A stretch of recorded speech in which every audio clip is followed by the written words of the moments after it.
तो कल की मार्केट कंडीशन तो आपने देखा ही होगा, यकीनन ही बहुत ही बुरा कंडीशन था मार्केट का। आपने एक चीज़ गौर किया होगा कि मार्केट जब ओपन हुई थी तो बिल्कुल ठीक ठाक सारी कहानी चल रही थी, लेकिन ये कहानी बहुत देर तक ये सलामत नहीं रह पाई और कुछ ही देरों के बाद, कुछ ही घंटों के बाद मार्केट में बहुत भयानक वाली गिरावट होते होते बहुत भयानक वाली गिरावट हो गई।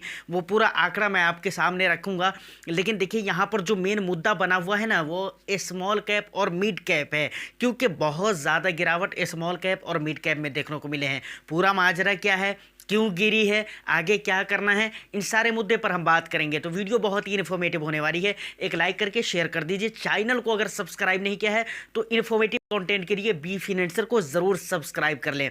देखिए लगातार हम अपने मुद्दे पर आते हैं, ज़्यादा बात को घुमाना मुझे पसंद नहीं है, मैं डायरेक्ट आता हूँ मुद्दे पर। देखिए अब यहाँ पर कुछ आंकड़े आपके सामने हैं। निफ्टी में देखें तो 1.41% की गिरावट हुई है।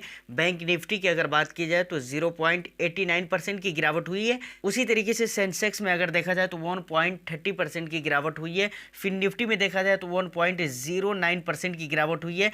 S&P BSE small cap index में अगर देखा जाए तो 3.42% की गिरावट हुई है। S&P BSE mid cap index में अगर देखा जाए तो 3.12% की गिरावट हुई है। और मैंने कहा ना, सारी कहानी यहीं पर बनी हुई है, क्योंकि इसी को लेकर बहुत ज़्यादा बात हो रही है कि भाई बहुत ज़्यादा ये गिर गया है इंडेक्स। तो अभी देखिए क्या ये और भी गिरेगा।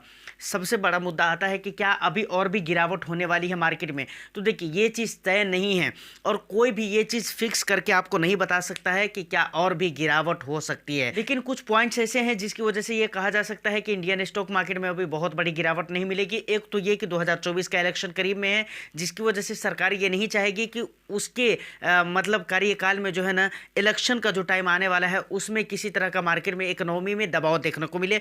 दूसरा रीज़न ये है कि एग्जिस्टिंग सरकार इंडिया में आने वाली है। अब देखिए इस गिरावट में जो सबसे ज़्यादा तकलीफ हुई होगी उन इन्वेस्टर्स को हुई होगी जो 3 महीने 4 महीने से इन्वेस्टमेंट कर रहे हैं, जबकि ये मार्केट के ऐसे टाइम पीरियड है पिछले 3 महीने 4 महीने जो जिसमें मार्केट लगातार समझिए लगभग हाई को ही जा रही है। तो यहाँ पर जो नए इन्वेस्टर जो फर्स्ट टाइम पे मार्केट में आए हैं उन्हें लग रहा होगा कि भाई मार्केट का जो नाम सुना था ना, स्टॉक मार्केट में बहुत नुकसान होता है, शायद वो वाली कहानी अब आ गई है और वो दिन करीब आ गया है।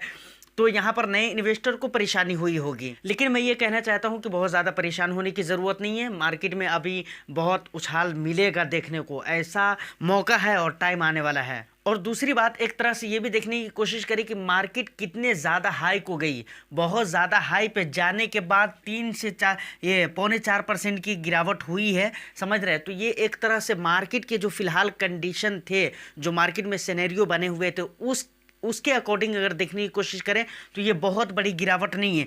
क्योंकि अगर मैं आपको बताऊं तो ये S&P BSE स्मॉल कैप जो इंडेक्स है, इसमें जो 4.25% की जो ये गिरावट हो गई है, इस गिरावट के बाद अगर 1 ईयर का रिटर्न्स अगर आप इसका देखने की कोशिश करें तो 41.21% है। सालाना रिटर्न्स है किसका? S&P BSE small cap index के। मतलब ये गिरावट होने के बाद अगर सालाना रिटर्न देखें तो 41.21% का रिटर्न्स दिया है इस इंडेक्स ने। उसके बाद अगर same S&P BSE mid cap के अगर देखने की कोशिश करें तो इस गिरावट के होने के बाद 37.58% का रिटर्न्स दिया है। सालाना की मैं बात कर रहा हूँ, समझ रहे हैं। ये मिड कैप के रिटर्न्स है नीचे वाले। तो यहाँ पर ये मैं कहना चाह रहा हूँ कि मार्केट बहुत ज़्यादा हाई लेवल पर जाने के बाद 3% 4.25% की गिरावट यहाँ पर देखने को मिली है। अब देखिए एक मेन मुद्दा कि भाई ये गिरावट आखिर हुई क्यों है, ये गिरावट क्यों हुई है।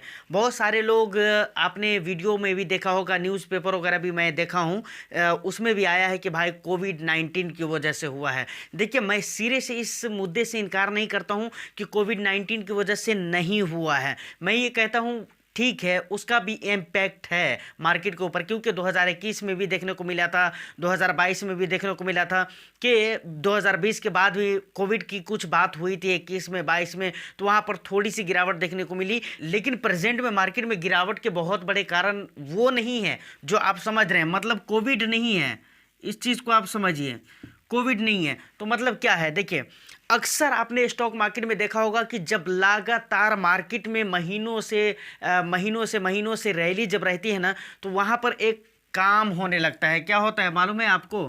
प्रॉफिट बुकिंग होने लगती है। समझ रहे हैं ना?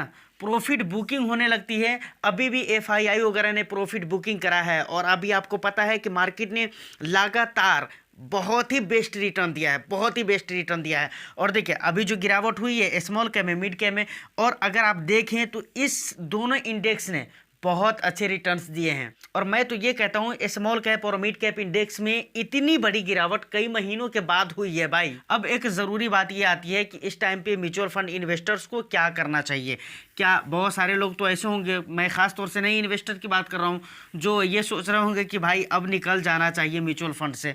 लेकिन भाई टेंशन लेने की ज़रूरत नहीं है। इस टाइम पे देखिए अगर थोड़ी बहुत गिरावट हुई है तो बहुत बड़ा लमसम वगैरह करने की ज़रूरत नहीं है। मार्केट में और भी मौका मिलेगा, और अभी से एक दो रोज़ पहले मैंने कहा भी था कि मार्केट मौके आपको देते रहते हैं, तो उसका इंतज़ार अभी भी करना है। अभी भी बहुत बड़ी गिरावट नहीं हुई है। मतलब देखें तो जिस कंडीशन की हाई थी मार्केट में, उस हिसाब किताब की कंडीशन नहीं है, गिरावट नहीं है। जबकि स्टॉक में 10% की गिरावट हुई है, ऐसी बात नहीं है। तो हम उसको इंडेक्स के हिसाब से देख रहे हैं। तो यहाँ पर म्यूचुअल फंड इन्वेस्टर को क्या करना चाहिए? देखिए अभी आप थोड़ा बहुत का लमसम अगर करना चाहें तो कर सकते हैं, दिक्कत वाली बात नहीं है। टॉपअप वगैरह आपको ज़रूर करते रहना चाहिए, क्योंकि टॉपअप वगैरह करते रहने में बहुत ज़्यादा बेनिफिट होता है। और इस तरह के जो मार्केट सिचुएशन होते हैं ना, ऐसे टाइम पे आपको टॉपअप वगैरह करते रहना चाहिए। दूसरी बात, अगर बात करूँ मैं एसआईपी इन्वेस्टर की, जो लोग एसआईपी में निवेश कर रहे हैं, तो उन्हें अपनी एसआईपी को गलती से भी पॉज करने की ज़रूरत नहीं है, अपने एसआईपी को रोकने की ज़रूरत नहीं है। कंसिस्टेंटली आपको सेम उसी तरीके से एसआईपी में इन्वेस्टमेंट करते रहना है जिस तरीके से आप करते हैं। प्लस जिन्होंने 2 महीने 3 महीने पहले या 4 महीने पहले जिन्होंने लमसम के ज़रिए इन्वेस्टमेंट किया था, उनको हो सकता है उनकी पोर्टफोलियो में थोड़ा रेड रेड दिखने लगे, तो खैर घबराने की ज़रूरत नहीं है।